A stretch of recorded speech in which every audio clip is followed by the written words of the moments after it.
माननीय मुख्यमंत्री जी,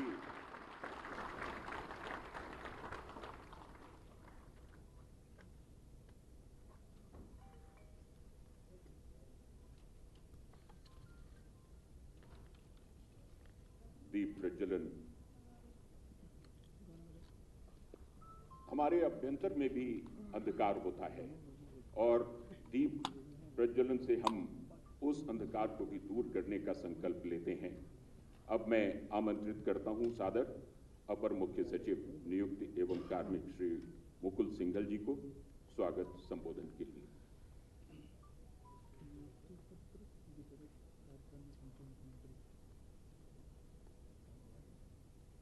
परम आदरणीय माननीय मुख्यमंत्री जी योगी आदित्यनाथ जी, मंच पर उपस्थित प्रदेश के वरिष्ठ मंत्री, वित्त मंत्री, चिकित्सा शिक्षा एवं संसदीय कार्य मंत्री जी माननीय सुरेश खन्ना जी, मंचासीन निदेशक उपाम श्री वेंकटेश्वर लू, मेरे सभी सहयोगी साथीगण, अधिकारीगण और आज नियुक्ति पद पा रहे उत्तर प्रदेश कार्यकारी PCS में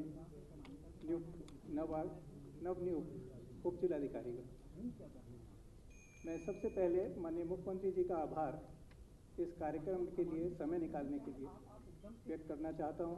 माननीय खन्ना जी का आभार व्यक्त करना चाहता हूं कि हमारे बहुत सूक्ष्म अनुरोध पर वो इस कार्यक्रम में पधारे और आज ये कार्यक्रम मेरी याद में पहला ऐसा अवसर है जब नियुक्ति पत्र PCS अधिकारियों को देने के लिए स्वयं माननीय मुख्यमंत्री जी आए।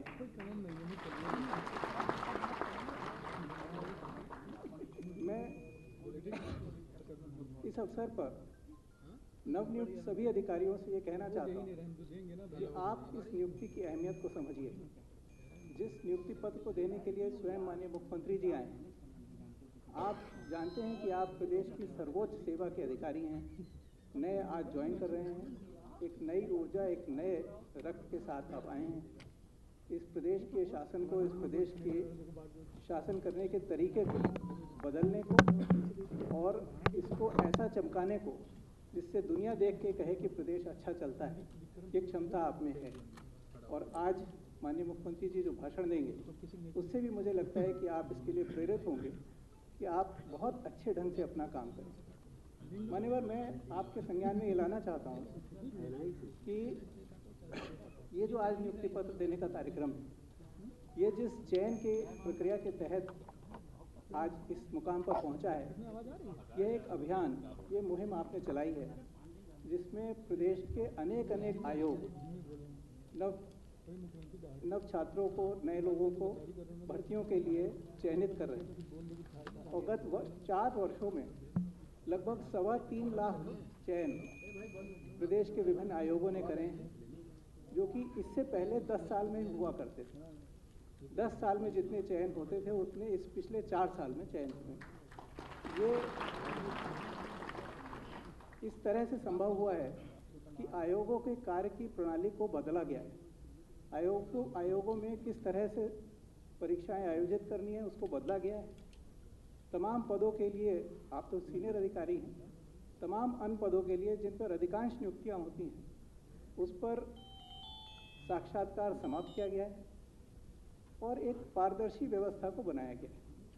मुझे आशा है कि आप सब इस बात को आज महसूस करेंगे कि आप जिस चयन से गुजरे वो एकदम फेयर, एकदम पारदर्शी और बिना किसी भ्रष्टाचार के हुआ है।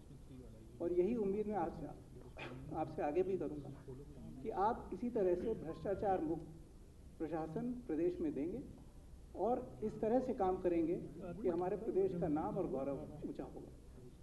मैं एक बार फिर से माननीय मुख्यमंत्री जी को बधाई देते हुए कि उन्होंने इस कार्यक्रम में आने के लिए, आपका उत्साहवर्धन करने के लिए समय निकाला, आप सबको बधाई देता हूं कि आप आज इस मुश्किल परीक्षा से चयनित होकर यहाँ पर आए हैं और आपके उज्जवल भविष्य की कामना करता हूँ। धन्यवाद। बहुत बहुत धन्यवाद श्री सिंघल जी। और माननीय वरिष्ठ कैबिनेट मंत्री वित्त, संसदीय कार्य एवं चिकित्सा शिक्षा श्री सुरेश खन्ना जी से निवेदन अभिभाषण के लिए। श्री सुरेश खन्ना जी।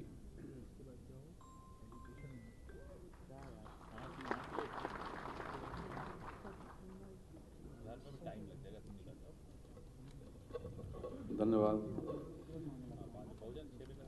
आज के इस नियुक्ति पत्र वितरण कार्यक्रम के शिखर पुरुष उत्तर प्रदेश के यशस्वी मुख्यमंत्री आदरणीय योगी आदित्यनाथ जी, प्रमुख सचिव नियुक्ति श्री मुकुल सिंघल जी, श्री वेंकटेश्वर लू जी, अन्य अधिकारीगण तथा नवनियुक्त पीसीएस अधिकारी बहनों और भाइयों, सबसे पहले मैं आप सभी लोगों को हृदय से बधाई देता हूं और ढेर सारी शुभकामनाएं देता हूं। आप सभी लोग जानते हैं कि जब से उत्तर प्रदेश के मुख्यमंत्री आदरणीय योगी आदित्यनाथ जी बने, तब से उत्तर प्रदेश में कार्य संस्कृति में बहुत बड़ा बदलाव आया है और ये प्रत्यक्ष रूप से प्रभावित करने वाला है। शासन की नीयत और मंशा भी आप लोगों को अच्छी तरह समझ में आ गई होगी, क्योंकि आपके तमाम जो भी विषय आपने पीसीएस एग्जाम में चूज किए होंगे, उसमें जनरल नॉलेज का भी बहुत बड़ा योगदान है। इसलिए आज के इस अवसर पर हमको ये जरूर सोचना है कि हम अपने फर्ज को, अपने कर्तव्य को निभाने के लिए हमको क्या करना है।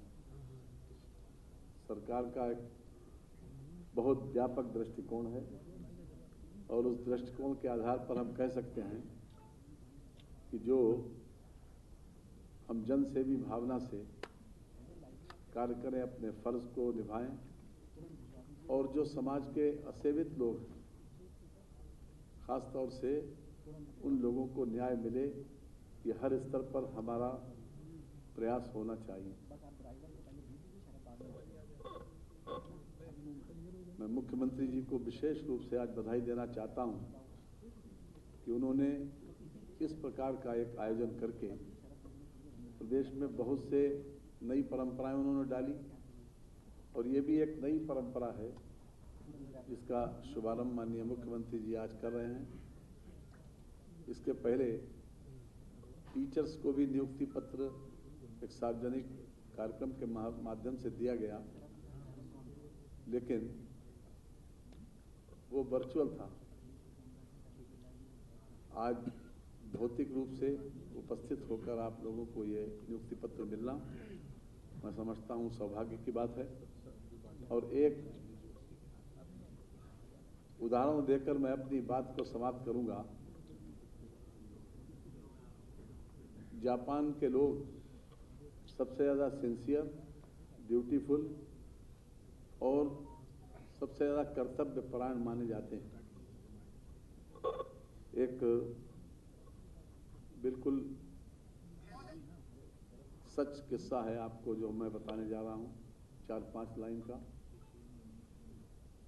एक भारतीय नवयुवक का जापान की धरती पर जापानीज लड़की से प्रेम प्रसंग हो गया।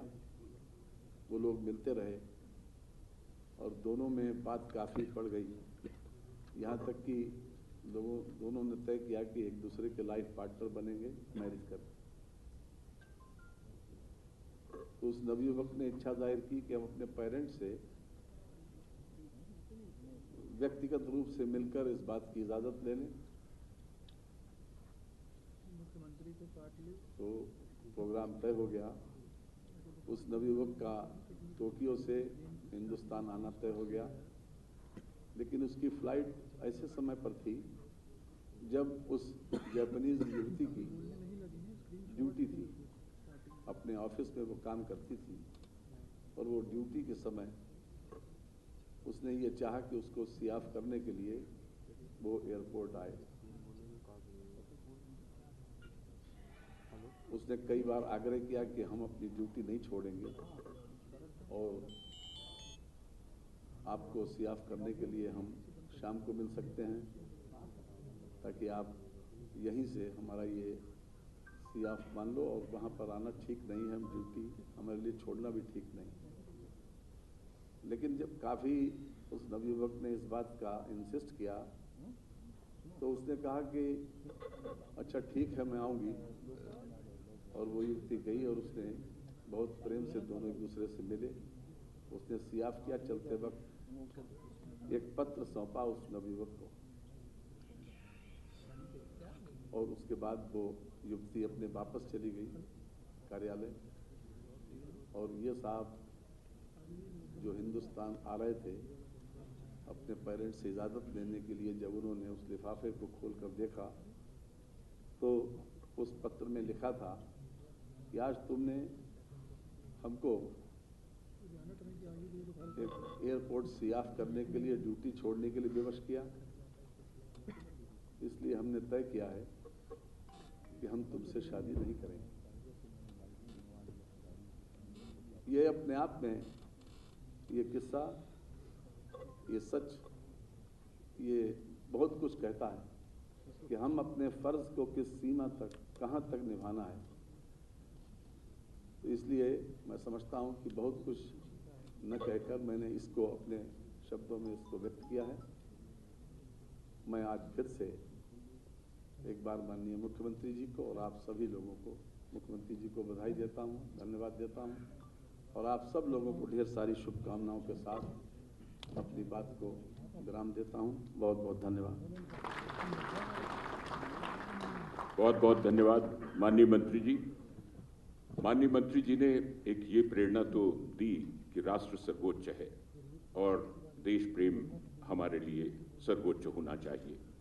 अब मैं बिना विलंब किए माननीय उप मुख्यमंत्री प्रोफेसर दिनेश शर्मा जी से सादर अनुरोध करता हूं, कृपया अपना उद्बोधन दें।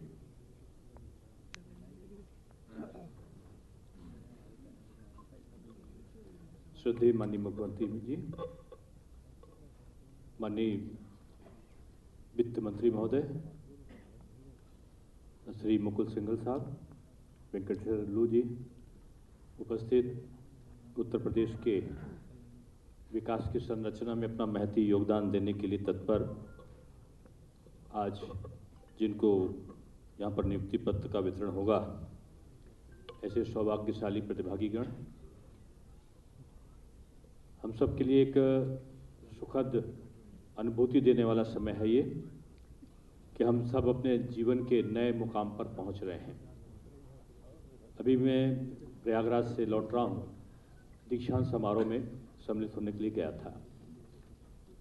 उसमें मैंने एक बात कही थी कि जो दीक्षांत होता है वो शिक्षांत नहीं होता है। शिक्षा को पूरी करने के बाद समाज के प्रति समर्पित भावना से काम करने का जो उपक्रम है, उसका लक्ष्य को निर्धारित करने के लिए हम तत्पर हैं।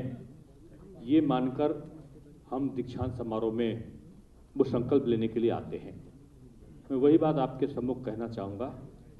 आपने अपनी जीवन यात्रा में जो शैक्षिक यात्रा थी आपकी, उस शैक्षिक यात्रा को आपने अथक परिश्रम से पास किया।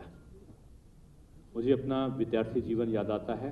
मैं लखनऊ यूनिवर्सिटी में प्रोफेसर के तौर पे रहा हूँ कि हम लोग अपने जीवन का लक्ष्य निर्धारित करते रहे, और एक विद्यार्थी में जो संकल्प आता है लक्ष्य के प्रति कि मुझे IAS बनना है, मुझे PCS बनना है, मुझे राष्ट्र की सेवा करना है, इस प्रकार के विचारों का मंथन करने के बाद जब वो अपने लक्ष्य में सफल होकर जाता है तो मन मस्तिष्क में तमाम भ्रांतियां होती हैं। इसके लिए एक लंबे प्रशिक्षण के दौर से हमें गुजरना होता है। मुझे कई बार आपके जो PCS अधिकारियों का प्रशिक्षण होता है, PCS अधिकारियों की जो ट्रेनिंग होती है, उसमें मुझे एक प्रोफेसर के रूप में, एक लेक्चरर के रूप में जाने का अवसर मिला था। और मैंने उन अधिकारियों के बीच में जो उत्साह और उमंग देखी, उसका कारण केवल एक ही था कि आप बड़े उत्साह के साथ में आते हैं, और बहुत से वो अधिकारी अपने द्वारा जो की गई प्रतिज्ञा है या अपने द्वारा किया गया जो संकल्प है उसको पूरा करने के लिए उसके पीछे चलते हैं, उस सफल अधिकारी के रूप में आते हैं। और कुछ ऐसे होते हैं जो ऊहापोह की स्थिति में आगे रह जाते हैं। वो अपने ना तो लक्ष्य को प्राप्त कर पाते हैं, ना जो यश और प्रतिष्ठा उनको प्राप्त होनी थी उसको प्राप्त करने में सफल नहीं बन पाते हैं। ऐसा भी कुछ लोगों के साथ में होता है।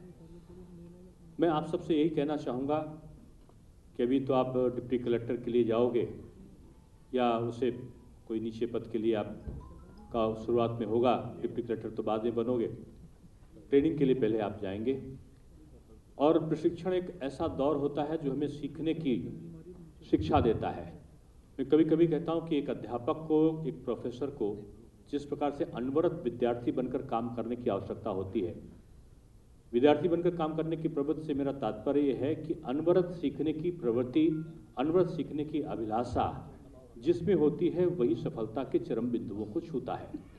आप सबको मैं यही कहना चाहूँगा कि जब आप प्रशिक्षण करने के जाते हैं तो बड़े मनोयोग से एक एक बिंदुओं को आपको आकलन करना है अपने आप पे। कभी मैं उदाहरण के तौर पे कहता था प्रशिक्षण क्यों जरूरी है। आप भी सोचते होंगे हम तो PCS पास कर चुके हैं, हम तो फर्स्ट डिवीजन, हम तो टॉप पर हैं, हमने इतने बड़ी हाई स्कूल इंटरमीडिएट की परीक्षाओं को पास किया है, मुझे प्रशिक्षण की क्या ज़रूरत है। कुछ लोग अभिरुचि के अनुसार नहीं करते, उनके लिए मैं कहना चाहता हूँ। मुझे एक प्रसंग याद आता है कि एक अभी का समय नहीं, पहले लाल बत्ती हुआ करती थी। कोई भी VIP जो मिनिस्टर होता था, नीली बत्ती होती थी। जो ISP या जिला के प्रशासनिक अधिकारी होते थे उनके लिए उस समय एक लाल बत्ती का दौर था कि जो मंत्री बनेगा, एक नए व्यक्ति जनप्रतिनिधि के रूप में मिनिस्टर बन के अपने गाँव को गए। उस गांव में सड़क नहीं थी और अच्छी सड़क नहीं थी, व्यवस्थाएं नहीं थी। गांव में लाल बत्ती पहली बार पहुंची तो भीड़ लग गई। जब भीड़ लगी तो उन महोदय को ये याद आया कि चलो हम खुद गाड़ी चलाएं तो शायद गांव में रुतबा ज़्यादा हो जाएगा। उन्होंने ड्राइवर से कहा हटो, मैं कार चलाऊंगा। ड्राइवर गाड़ी से उतरा और उतर के भागा। मंत्री महोदय ने उनको बुलाकर बोला कि आप मेरे बगल में क्यों नहीं बैठ रहे हो। तो उसने बड़ी शिष्टता के साथ जवाब दिया कि कार है, सरकार नहीं है, जिसको जो चाहे चला ले। चलाने के लिए हमें ट्रेनिंग लेना होगा। अगर हमने ट्रेनिंग नहीं ली तो ट्रेनिंग लेने के लिए हमको एक एक्सीडेंट हो जाएगा। हमें कार चलाने के लिए कार को चलाने का प्रशिक्षण लेना होगा। अगर हमने बगैर प्रशिक्षण के कार चलाई तो एक्सीडेंट कर सकती है। इसलिए मैं आपको कहूँगा कि आपका एक्सीडेंट से मेरा तात्पर्य है कि पब्लिक के साथ आपकी डीलिंग कैसी होगी, पत्रावलियों पे आपके लिखी गई टिप्पणियों का भाव क्या होगा, त्वरित निस्तारण के लिए जो आपके पब्लिक आती है उसके लिए आप कार्रवाई को किस प्रकार से कार्य रूप देंगे, अपने उच्च अधिकारियों के आदेशों का आप निस्तारण करने की प्रक्रिया किस प्रकार से संपादित करेंगे, सरकार की इच्छा के अनुसार किस प्रकार से जो डेवलपमेंट के प्रोग्राम्स हैं उनको आम जनता तक पहुंचाएंगे। ये तमाम विचारों का मंथन आपके मन और मस्तिष्क में होगा और उसके बीच आप निर्णय की अवस्था में जो डिसीजन मेकिंग कैपेसिटी आपकी है वो कितना आपका काम करेगी, कितना आप कारगर बनोगे, वो उसकी प्रेरणा आपको प्रशिक्षण से मिलेगी। मैं आदरणीय मुख्यमंत्री जी को साधुवाद देता हूं कि माननीय मुख्यमंत्री जी के आने के बाद उत्तर प्रदेश में एक नई प्रकार की व्यवस्था का संपादन हुआ है। जो हमारे आयोग थे वो क्रियाशीलता की ओर बढ़े हैं। एक पारदर्शिता के आधार पर चयन की प्रक्रियाएं उत्तर प्रदेश में योग्य लोगों का जो चिन्हीकरण है उस कार्य को हमने बड़े बेहतरी से माननीय मुख्यमंत्री जी के नेतृत्व में सरकार ने किया है। आज आप सब लोग निश्चित रूप में इस प्रदेश के भाग्य को 30-30 साल 35-35 साल तक संवारने का एक प्रकार से जिम्मेदारी लेने के लिए आप तत्पर हैं। आप जो जिम्मेदारी ले रहे हैं उसमें आप अव्वल रहें, आप सफल रहें, प्रदेश की जनता के अपेक्षा के अनुसार कार्य करने में आप और बेहतर प्रतिफल दे सकें, सरकार आपके कार्यों से संतुष्ट होकर और अधिक अच्छा काम कर सके, यही मेरी आपको शुभकामनाएं हैं। बहुत बहुत धन्यवाद माननीय उप मुख्यमंत्री प्रोफेसर दिनेश शर्मा जी। और आपने जो प्रेरणा दी, सीखते रहिए, अपने अनुभव से सीखिए, अच्छा कार्य कीजिए, चरे वेदी। और इसके बाद अब क्रम आता है उन प्रशिक्षु अधिकारियों को नियुक्ति पत्र वितरित किए जाने का। माननीय मुख्यमंत्री जी के कर कमलों से मैं उनके नाम पुकार रहा हूं। आप लोग आ जाएं। सर्वप्रथम श्री अनुज नेहरा जी, और तैयारी में रहें संगीता राघव, ज्योति शर्मा, विपिन कुमार शिवहरे, कर्मवीर केशव, अरुण कुमार, शुभम यादव, ऋतु प्रिया, भावना विमल, शिखा संखवार, पराग महेश्वरी और अश्विनी पांडे।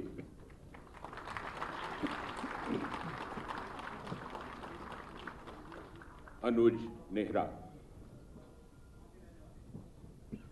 संगीता राघव, ज्योति शर्मा, विपिन कुमार शिवहरे,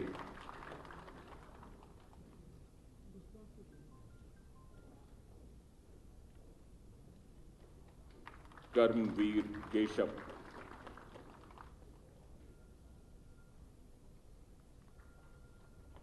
अरुण कुमार,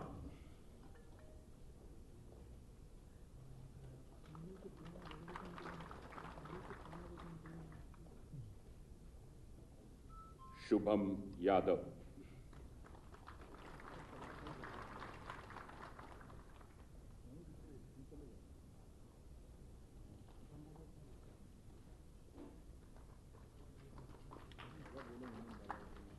ऋतु प्रिया,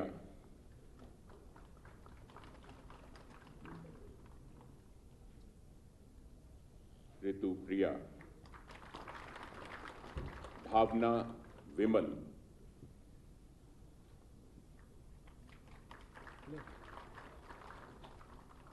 शिखा Sankhwar,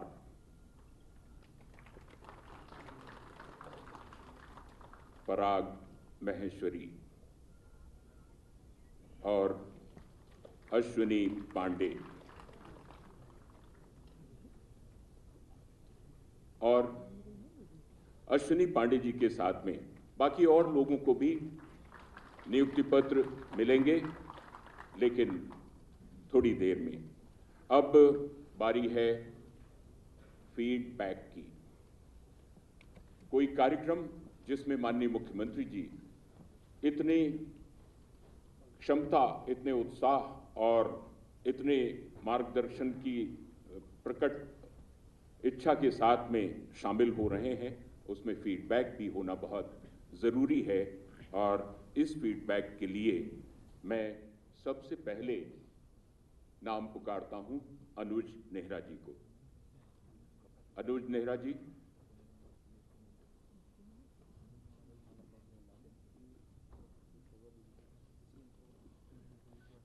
Good afternoon, Honorable Chief Minister Sir, Deputy Chief Minister Sir, Finance Minister Sir, respected officers and my dear friends.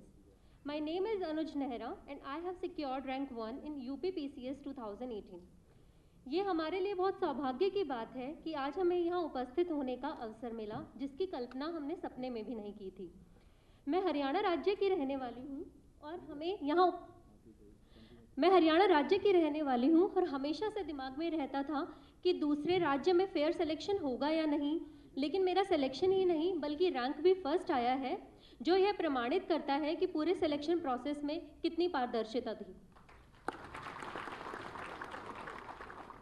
मैं स्वयं एक महिला हूं और महिला सशक्तिकरण की महत्वता को बहुत अच्छे से समझती हूं। मैं प्रत्येक प्रयास करूंगी जिससे महिलाओं का समाज में सम्मान मिले। यह प्रण करती हूं कि भविष्य में जो भी कार्य मुझे दिया जाएगा उसे पूरी ऑनेस्टी, इंटीग्रिटी, ट्रांसपेरेंसी और डिसिप्लिन से करूंगी। जिस प्रकार से हमारा प्रोसेस कंप्लीट हुआ है, चाहे पुलिस वेरिफिकेशन हो, मेडिकल हो, जॉइनिंग प्रोसेस हो, उस एफिशिएंसी के लिए मैं अपने पूरे बैच की तरफ से धन्यवाद करना चाहती हूँ। मेरा उद्देश्य है कि मैं माननीय मुख्यमंत्री जी के विजन उत्तम प्रदेश को सत्य एवं निष्ठा के साथ पूरा करूंगी। अंत में मैं माननीय मुख्यमंत्री जी को धन्यवाद करना चाहती हूं कि उन्होंने अपना कीमती समय हमारे लिए निकाला। धन्यवाद। माननीय मुख्यमंत्री जी का आपको आशीर्वचन। और अब मैं ज्योति शर्मा जी से ये अनुरोध करता हूं कि वो अपनी बात कहें। Jyoti Sharma. Good evening, Honorable CM Sir, Deputy CM Sir, Finance Minister, dignitaries, and my dear friends. My name is Jyoti Sharma. Currently, I am working as Block Development Officer in Ayodhya, and I have secured 3rd rank in UPPSC 2018. It shows how effectively, transparently, and fairly UPPSC conduct exam and give assurance to all the aspirants that if you do hard work, you will definitely make into the list. Moreover, I want to thank the UP administration and the UP government that in our whole joining process from medical to PVR, they provide us all convenience so that the budding officer do not get demotivated that their joining are not coming. At the end, I just want to assure the people sitting here that I'll do my services with full dedication and try to achieve the dream of our Honorable Prime Minister to make India to a new India by keeping in mind the mantra of Sabka Saath, Sabka Vikas and Sabka Vishwas. At the end, I want to thank CM Sir that he take his valuable time to give us guidance and his blessings. Thanks, sir. और अब कर्मवीर केशव ने हमेशा प्रेरणा दी थी कर्मवीर रहिए, और ये तो पूरा नाम ही कर्मवीर केशव है। माननीय मुख्यमंत्री जी एवं मंच पर उपस्थित समस्त अतिथिगण, सभी को मेरा नमस्कार। मैं कर्मवीर केशव, जिला पटना, बिहार से आता हूं। मैंने यूपीपीसीएस 2018 की परीक्षा में 5वां स्थान प्राप्त किया। यह मेरी इस परीक्षा में प्रथम प्रयास था। परीक्षा के तीनों चरणों से गुजरते समय मैंने यह अनुभव किया कि यूपीपीएससी की परीक्षा की प्रक्रिया और कार्यशैली बहुत ही निष्पक्ष, पारदर्शी, त्वरित एवं सुदृढ़ है। इसका श्रेय मैं माननीय मुख्यमंत्री जी तथा समस्त उत्तर प्रदेश प्रशासन को देना चाहता हूं। बचपन से ही मेरा सपना लोक सेवा में आकर वंचित और पिछड़े लोगों की समस्याओं का समाधान करना था। आज वो सपना सच होने को आया है। मैं अपने जीवन को जन सरोकार कार्यों के लिए समर्पित करता हूं। इसी के साथ मैं मुख्यमंत्री जी और समस्त उत्तर प्रदेश प्रशासन को धन्यवाद ज्ञापित करता हूं, जिनके कारण मैं आज से लोक कल्याण कार्यों के लिए लग सका हूं। धन्यवाद। और आइए देखते हैं ऋतुप्रिया जी क्या कह रही हैं, उनके क्या उद्गार हैं। Ritupriya. A very good afternoon to the Honorable CM Sir, respected dignitaries, senior officers, and my dear colleagues. I am Ritupriya, rank 19, UPPCS 2018. I would like to share my experience with you all. I believe my overall journey, right from thinking to start preparing for this exam, to qualifying it and be here today in front of you, has been extremely eventful. It has been a dream come true. There were many highs and lows, but two things kept me going. First, my belief in myself, and second, my belief in the procedure of selection. The way the exam was conducted kept me motivated throughout. The selection procedure was not stalled despite the COVID challenges, and the interviews were conducted timely, and the results were declared. My selection is a proof of the fairness and efficiency of UP Public Service Commission. I believe my selection should encourage more and more people, especially women, to dream big, work hard, and secure place in this prestigious provincial services. I look forward to learn fast, work hard to serve our people through the responsibilities which will be given to me. I assure everyone that I will do my share to the best of my abilities in our CM Sir's endeavor of making Uttar Pradesh Uttam Pradesh. And at the end, I would like to thank Honorable CM Sir for gracing this event with his presence. Thank you, sir. Thank you all. भावना विमल जी। देखिए भावना जी अपनी भावनाएं कैसे व्यक्त करती हैं। नमस्कार माननीय मुख्यमंत्री जी, उप मुख्यमंत्री जी एवं अन्य मंच पर उपस्थित अतिथिगण। मेरा नाम भावना विमल है और मेरा चयन यूपीपीसीएस 2018 में उप जिलाधिकारी के पद पर हुआ है। यह लगातार दूसरी बार है कि मेरा चयन हुआ है। यह सेल्फ एविडेंट है कि इस भर्ती प्रक्रिया की निष्पक्षता को दर्शा रहा है और साथ में हमारी व्यवस्था को की ट्रांसपेरेंसी को रिफ्लेक्ट कर रहा है। मेरा मानना है कि मैं बहुत ही सौभाग्यशाली हूँ कि मैं इस व्यवस्था का अंग बनी हूँ और जो भी गवर्नमेंट की पॉलिसीज़ होंगी वुमेन के प्रति, अभ्युदय योजना और भी कई योजना जो अभी हमारे प्रदेश में कार्यान्वित हैं, उनको डेडिकेटेड होकर उनको इम्प्लीमेंट करना, उनको मॉनिटरिंग करना और उनका प्रॉपर फीडबैक लेना, लोगों को सरकार से जोड़ना। इसके अलावा वुमेन के लिए भी मेरी उनकी शिक्षा के प्रति मैं कार्य करूँगी और मुख्यमंत्री जी का जो सपना है उत्तर प्रदेश को उत्तम प्रदेश बनाना, उसके लिए भी मैं प्रगतिशील रहूँगी एवं मैं चाहूँगी कि ये उत्तम ही नहीं बल्कि सर्वोत्तम प्रदेश बने। एक बार फिर से मैं माननीय मुख्यमंत्री जी को धन्यवाद करूँगी कि उन्होंने अपना कीमती समय हम सबके लिए निकाला। धन्यवाद। और अंतिम तौर से पराग माहेश्वरी जी अपनी बात कहेंगे। पराग माहेश्वरी।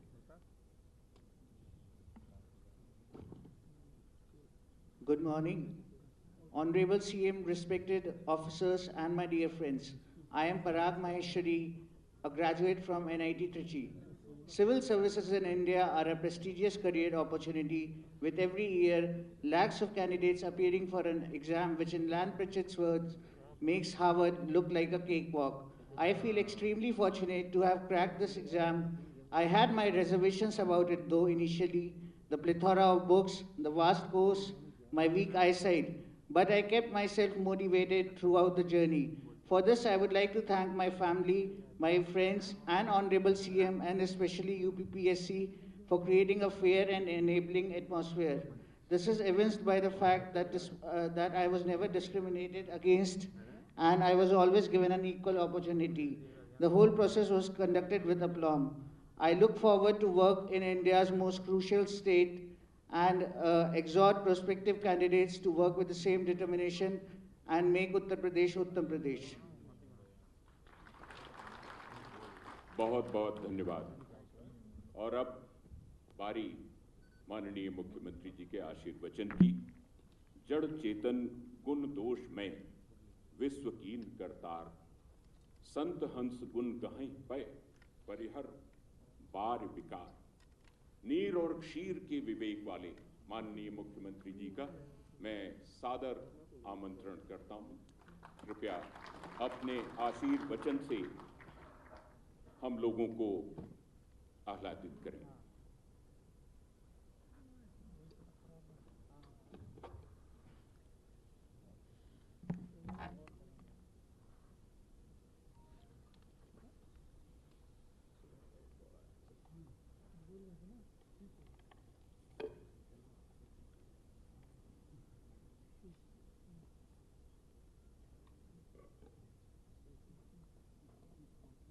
स्टेट सिविल सर्विसेज से जुड़े हुए नवनियुक्त चयनित अधिकारियों के आज के इस नियुक्ति प्रमाण पत्र वितरण के इस कार्यक्रम में मेरे साथ मंच पर उपस्थित प्रदेश सरकार में मेरे वरिष्ठ सहयोगी उप मुख्यमंत्री डॉक्टर दिनेश शर्मा जी,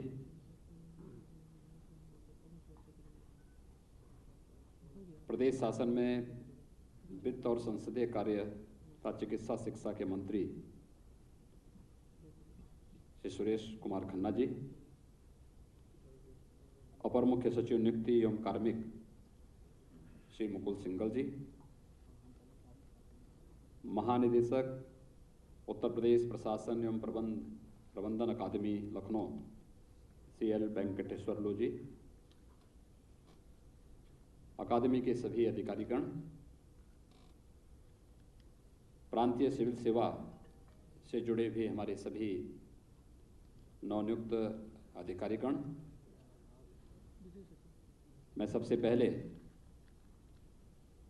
आप सबको इस नियुक्ति की हृदय से बधाई देता हूं और आप सबके प्रति अपनी मंगल में शुभकामनाएं देता हूं। मुझे प्रसन्नता है कि आप जैसे योग्य और युवा ऊर्जा से उत्प्रोत 97 अधिकारी हमें एक साथ प्रदेश के अंदर प्राप्त हुए हैं, जिनकी योग्यता और जिनकी ऊर्जा का उपयोग हम देश की आबादी के हिसाब से सबसे बड़े राज्य के अंदर बेहतर प्रशासनिक व्यवस्था को आगे बढ़ाने में इस्तेमाल कर पाएंगे। हम सब जानते हैं कि उत्तर प्रदेश का जो हमारा प्रांतीय सिविल सेवा से जुड़े हुए अधिकारीगण हैं,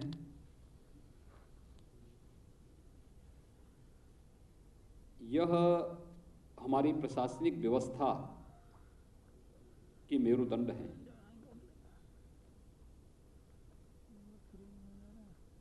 कॉमन मैन से, एक आम नागरिक से इनका जुड़ाव होता है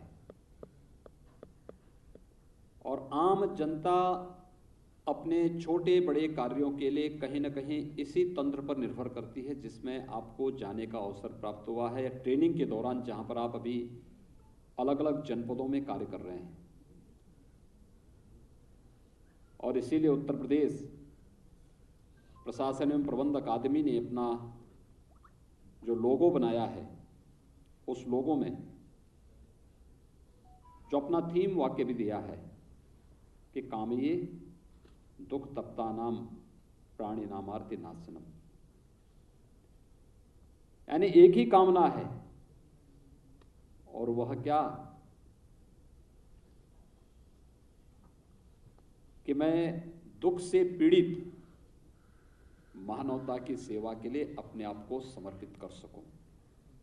और यही लक्ष्य आप सभी नवचयनित अधिकारियों का होना चाहिए।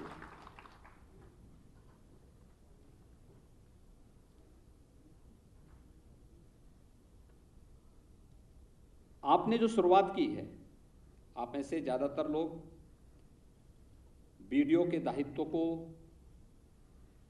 और कुछ लोग जनपद स्तर पर अन्य दायित्वों के साथ इस समय प्रशिक्षण के साथ जुड़े होंगे। आपकी मूल नियुक्ति उप जिलाधिकारी के रूप में है और उप जिलाधिकारी के बाद तहसीलों में जाकर के आपको वहां पर कार्य करने का, स्वतंत्र रूप से कार्य करने का एक अवसर प्राप्त होगा।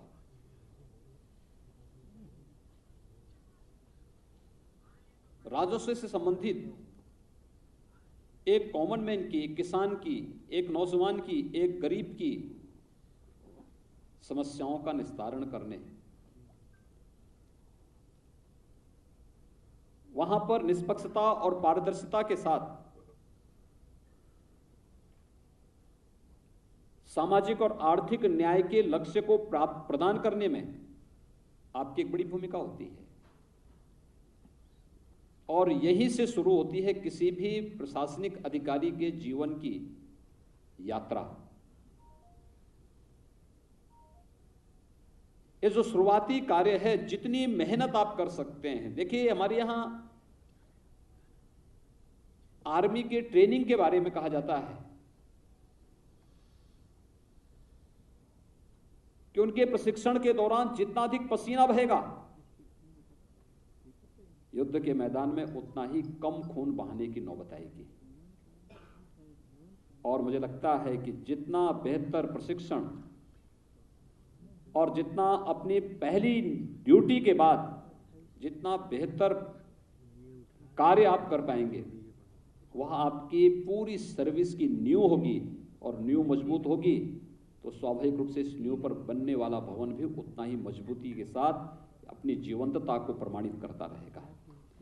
यही वह समय होता है जब कोई भी अधिकारी, कोई भी कर्मचारी अपने को प्रामाणिक रूप से प्रस्तुत कर सकता है, और यही होता है जब व्यक्ति पतन की ओर भी जा सकता है। ये दोनों हैं। आपका मार्ग क्या है? सकारात्मक मार्ग है तो जनता के साथ सद्भावना के साथ, व्यवहार कुशलता के साथ, न्याय संगत तरीके से उनकी समस्याओं का समाधान करना, व्यवहारिक बनना, और बेहतर संवाद के माध्यम से अपनी लोकतांत्रिक प्रणाली का सम्मान करते हुए अपने आप को साबित करना। अगर यह कोई अधिकारी उस समय कर सके, प्रारंभिक 4-5 वर्षों में इस नींव को मजबूती प्रदान कर लेता है, तो शेष उसके जीवन के 25-30 वर्ष बहुत आसानी से सफलता की नई नई मंजिलों को चूमते हुए आगे बढ़ता है। और आप जो आज उप जिलाधिकारी के रूप में नियुक्ति पत्र प्राप्त कर रहे हैं, वहीं सेवा के अंतिम समय में सचिव स्तर पर आपको जाकर के बेहतरीन सेवा का एक अवसर प्राप्त होता है। एक अच्छे कैरियर के रूप में एक संतुष्टि भरा जीवन आप लोग लेकर के जाते हैं कि मैंने भी उत्तर प्रदेश शासन में किन किन विभागों में सचिव के पद से सेवानिवृत्त हुआ हूं या कमिश्नर बनकर के सेवानिवृत्त हुआ हूं। यह एक अवसर उसके सामने होता है और आने वाली पीढ़ी के बल्ले बहुत कुछ देने के लिए भी होता है। सर्विस के बाद भी उसके लिए कैरियर के तमाम रास्ते खुले होते हैं, लेकिन जब इस शुरुआती 5 वर्ष का कार्यकाल व्यक्ति का विवादों में घिर जाता है, नकारात्मकता की ओर जाता है, भ्रष्टाचार से घिर जाता है, तो उसके बाद आगे के 25-30 वर्ष उसके जीवन में संकट के ही होते हैं। उसका कोई आगे का भविष्य नहीं होता है। जो भविष्य बचा हुआ उसमें उसको मुंह छुपाने की स्थिति उसके सामने होती है। और इसीलिए हम लोगों ने एक प्रयास किया। मैं 2017 में जब प्रदेश का मुख्यमंत्री का दायित्व मुझे सौंपा गया, तो मैंने अपनी टीम के साथ बैठ के ही व्यवस्था बनाई कि चाहे जैसे भी हो, प्रदेश के अंदर किसी भी आयोग की, चाहे वह उत्तर प्रदेश लोक सेवा आयोग हो, उत्तर प्रदेश का अधीनस्थ सेवा चयन आयोग हो, माध्यमिक शिक्षा चयन आयोग हो, उच्चतर शिक्षा चयन आयोग हो, या पुलिस की भर्ती हो या बेसिक शिक्षा की भर्ती हो, जितनी भी भर्ती की प्रक्रिया से जुड़े हुए आयोग बोर्ड थे, इन सबको मैंने 2 टूक कहा था। मैंने कहा देखो, आपके कार्य में कोई हस्तक्षेप नहीं करेगा और आप इस मामले में किसी की सिफारिश भी नहीं मानेंगे, लेकिन अगर मेरे पास कहीं से शिकायत आई तो याद रखना कि आपके जीवन का वो सबसे बुरा दिन होगा। मैं इसको स्वीकार नहीं कर पाऊंगा और चयन की प्रक्रिया पूरी पारदर्शिता के साथ हर एक व्यक्ति को ये लगे कि हां, ईमानदारी और पारदर्शिता केवल बोलने के शब्द नहीं बल्कि ये हकीकत में भी दिख सकता है और ये हकीकत में दिखना चाहिए। और आज मैं कह सकता हूं कि जब हम 4 वर्ष का कार्यकाल पूरा करने जा रहे हैं, तब हमने प्रदेश की विभिन्न सेवाओं में 4 लाख से अधिक सरकारी नौकरियां उत्तर प्रदेश के नौजवानों को दी हैं और पूरी ईमानदारी के साथ दी हैं, पूरी पारदर्शिता के साथ दी हैं। और अगर सरकार, लोकतांत्रिक पद्धति से चुनी हुई सरकार इस प्रतिबद्धता के साथ कार्य कर रही है, तो यही अपेक्षा आप सबसे भी रखती है कि इसी ईमानदारी और इसी प्रतिबद्धता के साथ आप सब भी कार्य करेंगे। इसी ईमानदारी के साथ जिस फील्ड में कार्य करना है, वहां हमारा कोई अपना नहीं, कोई पराया नहीं। आप एक एसडीएम के रूप में उस तहसील के अंदर जितनी भी 1.5 लाख 2 लाख की आबादी है, 3 लाख की आबादी है, उस पूरी आबादी को अपनी फैमिली मेंबर मान करके हमें कार्य करना है। कोई अपना नहीं, न व्यक्ति, न परिवार, न जाति, न मत, न मजहब, न क्षेत्र, न भाषा। हमारे लिए सब, हमें उन्हें न्याय देना है, उनकी पीड़ा के साथ अपने आप को जोड़ना है। प्राणी नामार्ति नाशनम का ये जो कामिये दुख तप्ता नाम, प्राणी नामार्ति नाशनम का जो बोध है, जो भाव है, उसके पीछे का भाव यही है। हर व्यक्ति को आपके पास आने में, एक पीड़ित व्यक्ति को, मैं इस बात को देखता हूं। मैं कल गोरखपुर गया था, रात्रि में मैं गोरखपुर में था।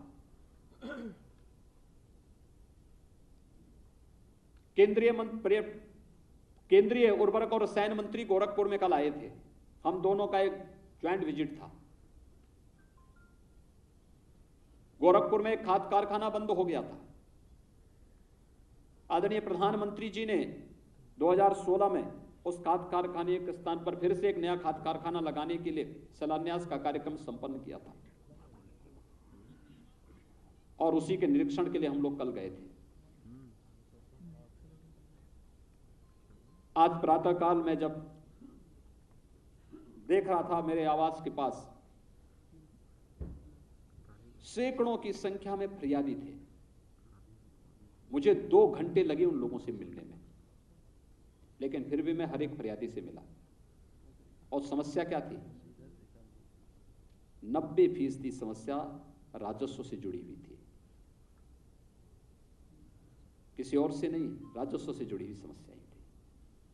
अगर हमारे सभी एसडीएम, सभी तहसीलदार, राजस्व के प्रत्येक कर्मी उन गरीबों की पीड़ा को सुनकर के समयबद्ध ढंग से निस्तारण कर दे, तो क्या वह व्यक्ति मेरे पास आता? नहीं आता। क्योंकि हो सकता है उस स्टेज पर उसकी सुनवाई न हुई हो। हाँ, उसमें बहुत सारे लोग होंगे कि जो नहीं गए होंगे तहसील में। हो सकता है बहुत सारे लोग ऐसे रहे होंगे जिनको मेरे पास आना आसान लगा होगा और सीधे मेरे पास चले आए। लेकिन बहुतायत ऐसे भी लोग रहे होंगे जो लोग लेखपाल के पास गए होंगे, कानून को के पास गए होंगे, नायब तहसीलदार के पास गए होंगे, तहसीलदार के पास गए होंगे, एसडीएम के पास गए होंगे, एडीएम के पास गए होंगे, जिलाधिकारी के पास गए होंगे। लेकिन किसी भी स्टेज पे जब उसको न्याय नहीं मिला तो उसको निराश और हताश होकर के अंततः उसको वह दिन देखना पड़ा कि मैं कब मुख्यमंत्री गोरखपुर आएंगे और मैं उनसे मिल पाऊंगा। और केवल गोरखपुर के नहीं थे, देवरिया से भी थे, कुशीनगर से भी थे, महाराजगंज से भी थे, सिद्धार्थनगर से भी थे, बस्ती से भी थे, संत कबीर नगर से भी थे और प्रदेश के अन्य जनपदों से भी थे। पब्लिक के लिए उनके इन सभी छोटे छोटे कार्यों के लिए क्या हम अपने कार्यालयों में बैठ करके या तहसील दिवसों के अवसर पर या विशेष शिविर आयोजित करके, मुझे तो आश्चर्य हुआ। मैंने राजस्व विभाग से एक बार कहा, अभी लगभग 3 महीने पहले, मैंने कहा विरासत का एक विशेष अभियान चलना चाहिए। और हम लोगों ने प्रदेश में विरासत का एक विशेष अभियान चलवाया, क्योंकि मैं जानता था विरासत के अभियान में कितनी कठिनाई होती है। मैं स्वयं इस बात को जानता हूं। मेरे गुरुजी दिवंगत हुए थे 2014 में, और 2014 में दिवंगत होने के बाद 2016 में मैंने ये देखने का प्रयास किया कि भाई हुआ ये कि उनके दिवंगत होने के बाद मैंने कहा अब कौन ये सब चक्कर में पड़ता है। मैंने कहा जितने भी उनसे जुड़ी हुई प्रॉपर्टी होगी, जितनी भी अन्य चीजें होंगी, सबका ट्रस्ट बना करके और ट्रस्ट उसको संचालित करें। तो मैं यही देखने के लिए कि विरासत की कार्रवाई के लिए आवेदन किया गया था, तो उसमें क्या हुआ है। आप मान सकते हैं मैं एक सांसद रहा हूं 1998 से लेकर के और 17 तक मैं सांसद था। जब मैंने आवेदन किया था तब भी मैं सांसद था, और 2 वर्ष तक मेरे विरासत की कार्रवाई पूरी नहीं हो पाई थी। तब मुझे जिलाधिकारी से कहना पड़ा था एक कॉमन मैन के साथ क्या बीतती होगी। आप अनुमान लगा सकते हैं,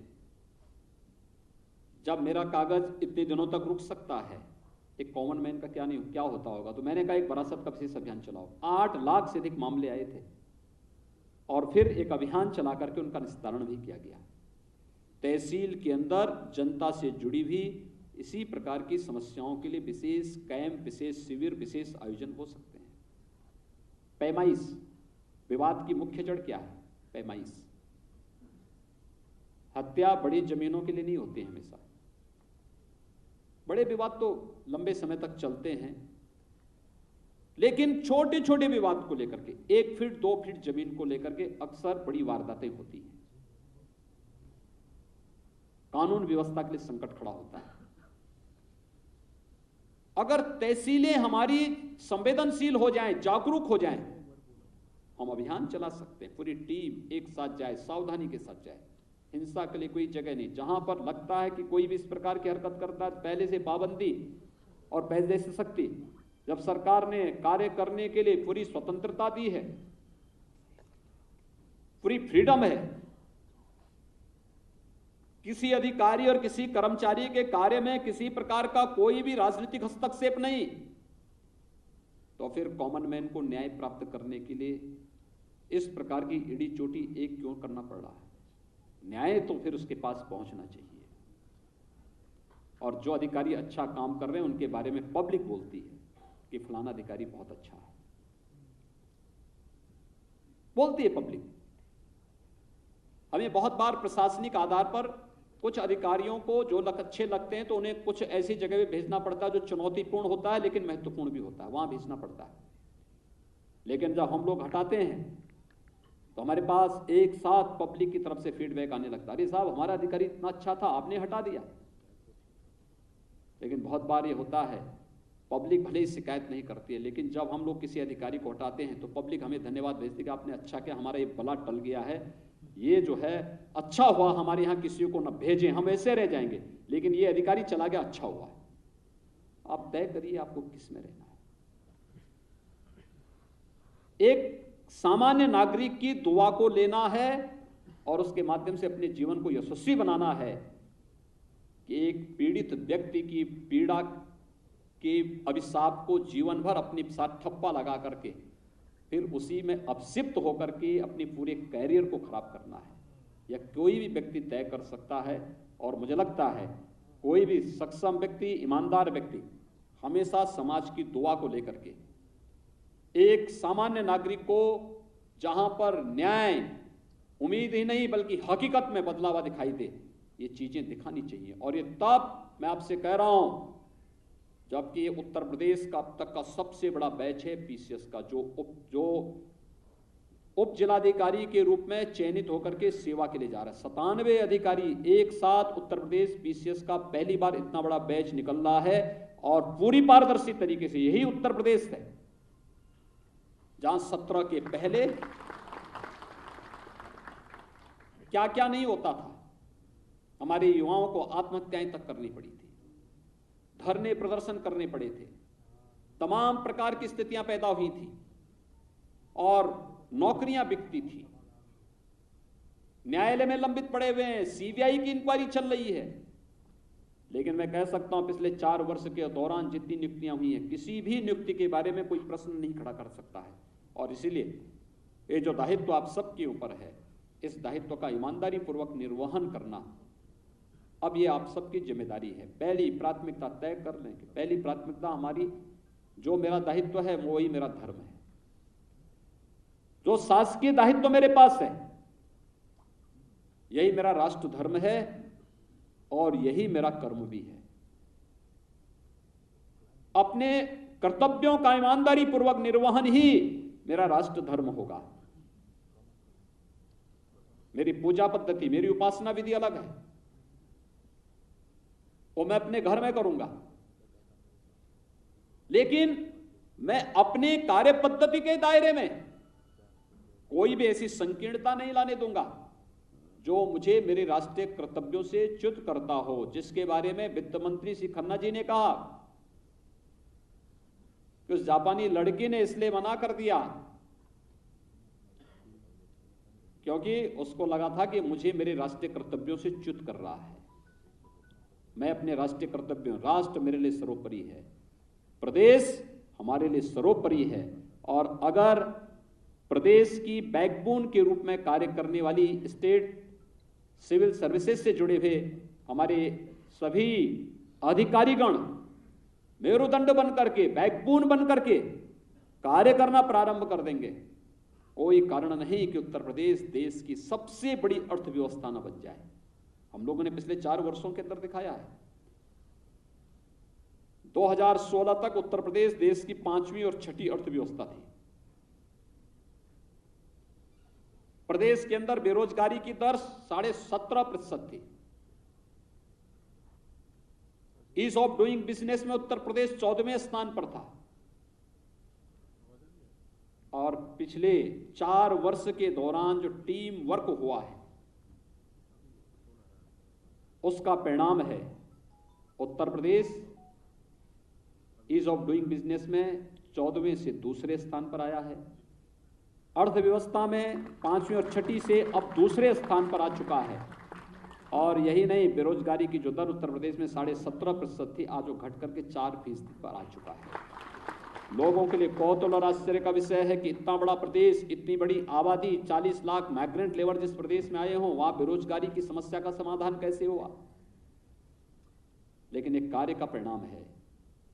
प्रदेश के अंदर की संभावनाओं के बीच में जो परिणाम सरकार लेकर के आई है वह सबके सामने है। ये डाटा मेरे नहीं बल्कि भारत सरकार के हैं, दुनिया के प्रतिष्ठित संस्थाओं के हैं, जिन्होंने अपने सर्वे के आधार पर ये सभी चीजें जारी की हैं। आज के इस अवसर पर आप सभी नवनियुक्त उप जिलाधिकारियों को मैं एक बार फिर से बधाई देता हूं, अपनी शुभकामनाएं देता हूं। आपके सफल और उज्जवल भविष्य की कामना भी करता हूं और विश्वास करता हूं पूरी क्षमता, कार्यदक्षता का अपनी दक्षता के साथ आप सब अपने आप को साबित करेंगे। आप सबके प्रति मेरी शुभकामनाएं। धन्यवाद। जय हिंद। बहुत बहुत साधुवाद माननीय मुख्यमंत्री जी, आपने प्रेरणादायी आशीर्वचन दिया और ये आप सभी के लिए संकल्प लेने का समय है कि आप माननीय मुख्यमंत्री जी की प्रेरणा से उनकी आशाओं पर खरे उतरेंगे।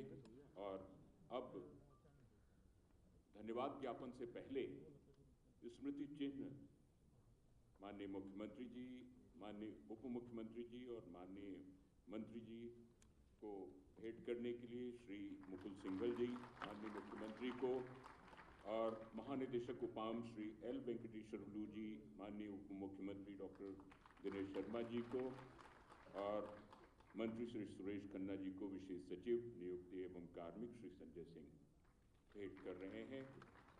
और अब मैं धन्यवाद ज्ञापन के लिए सादर आमंत्रित कर रहा हूं उपाम के महानिदेशक श्री एल वेंकटेश्वरलू साहब को।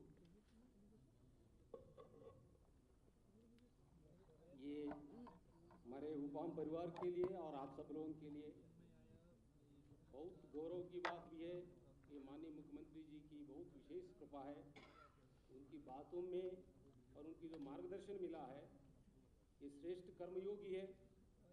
परित्राणाय साधूनाम विनाशाय दुष्कृताम के सिद्धांत के आधार पर एक श्रेष्ठ व्यवस्था कायम करने के लिए, जैसे श्रेष्ठ वैद्य रोगी को कैसे उसकी रुग्णता को दूर करने के लिए समग्र प्रयास करते हैं, उसी तरह के हमारे माननीय मुख्यमंत्री जी पूरे प्रदेश की कार्यप्रणाली को जो भी कमियां हैं उसको सब कुछ दुरुस्त करने के लिए समग्र प्रयास कर रहे हैं।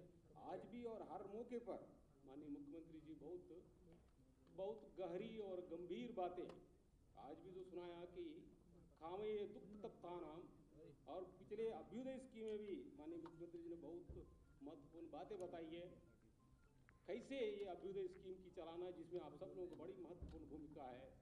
ये तो अभ्युदय निःश्रेयस सिद्धि ही तब धर्म, ये धर्म की जो सिद्धांत है माननीय मुख्यमंत्री जी की, इन सभी चीज़ों को हम लोग को हृदय में धारण करना है, तभी ये श्रेष्ठ प्रदेश बनेगा। श्रेष्ठ व्यवस्था के सारे विश्व में बहुत चिंतन हुआ है। फिलोसोफर किंग के बारे में बात हुई है और हमारे माननीय चाणक्य जी जो मनीषी है, आदर्श राज्य की जो मूल है, आदर्श राज्यस्य मूलम इंद्रिय निग्रह कहा कि सुकस्य मूलम धर्म की परिभाषा देते हुए तो श्रेष्ठ संत ही श्रेष्ठ प्रशासन दे सकता है। भगवान राम की हम लोग राम राज्य की बात करते हैं और हर मौके पर हम लोग माने महात्मा गांधी से लेकर सभी महापुरुषों ने इसका चिंतन किया है। और भगवान राम ने कहा है मोई मई सब जगह देखे मोती अधिक संत कर लेके, ये संत मुझसे भी ऊपर है कहा। ऐसे श्रेष्ठ संत के नेतृत्व में हम लोग काम कर रहे हैं। मेरे मन में और किसी के मन में भी कोई शंका नहीं है। अभी जो माननीय मुख्यमंत्री ने जो बताया है, भगवान कृष्ण ने भी इसको निर्णय देते हुए कहा कि यत् यत् विभूतिमत्सत्वं श्रीमद्ऊर्जितम् एव वा तदेव अवगच्छत्वं मम तेजोवंश संभवम्। ये सारी जो ईश्वर की तेज अंश जहाँ पर रहता है वहीं पर विभूति श्री सारी जितनी भगवान की जो विभूतियाँ सब प्रकट होने लगते हैं। मुझे पूरी आज हम लोग कर रहे हैं श्रेष्ठ प्रशासन को स्थापित करने के लिए, उसी की एक कड़ी के रूप में ये पहली बार हमारे उपाम के इतिहास में पहली बार माननीय मुख्यमंत्री जी ने बहुत कृपा करके हमारे बीच में आए हैं और बहुत प्रोत्साहन दिया है और बहुत गूढ़ बातें समझाया है। सर आपको हम हृदय से नमन करते हैं सर। और आपको विश्वास भी दिलाएंगे सर, आपके मार्गनिर्देशों पर काम करते हुए श्रेष्ठ प्रशासन के लिए मनोयोग से काम करेंगे सर। और आपके साथ में यत्यताचरति श्रेष्ठ तदेव इतरो जना के सिद्धांत के आधार पर चलते हुए माननीय पूरी शिक्षा व्यवस्था को संभालने वाले माननीय मुख्यमंत्री जी, माननीय दिनेश शर्मा जी, और वो बड़ी कर्मठ और बड़े व्यवहार कुशल माननीय सुरेश खन्ना जी, ये बड़े स्वल्प अनुरोध पे यहाँ पर आए सर। उन लोगों ने मार्गदर्शन दिया, आशीर्वाद दिया सर, उनको भी मैं हृदय से धन्यवाद देता हूँ। और हमारे माननीय अपर मुख्य सचिव साहब के मार्गदर्शन में हम लोगों ने बहुत इसको अच्छे ढंग से व्यवस्था करने के लिए प्रयास किया। जितने लोग हैं उन सबको भी धन्यवाद देता हूँ सर। आखिर में आप लोगों ने आपने जो विशेष जो कृपा किया है, इससे हमारी सारी टीम की तरफ से मैं आश्वस्त करता हूँ सर, जैसे भगवान राम की कार्य योजना में गिलहरी की भूमिका की तरह हम सब लोग पूरी मनोयोग से और अपनी पूरी निष्ठा के साथ, क्योंकि एक ज्ञान का क्षेत्र है, ये बड़ी गहराई से समझने की जरूरत है। वेदों के निर्देश है, यथा देवो भागम यदा पूर्वे संध्यानाना उपासते, जैसे देव तत्वों ने अपनी अपनी भूमिका को ठीक से समझते हुए अपनी श्रेष्ठ हार्मोनियस सिस्टम की हार्मोनियस एग्जिस्टेंस के लिए प्रयास किया, उसी तरह हम सब लोग करेंगे सर। आपको हृदय से एक बार पुनः पुनः आपको हृदय से नमन करते हुए सबको बहुत बहुत धन्यवाद। जय हिंद, जय भारत। आप लोग अपने अपने स्थान पर कृपया बने रहें और व्यवस्था को बनाए रखें। माननीय मुख्यमंत्री जी, माननीय उप मुख्यमंत्री जी, माननीय मंत्री जी प्रस्थान कर रहे हैं, वरिष्ठ अधिकारीगण उनको विदा कर रहे हैं और पुनः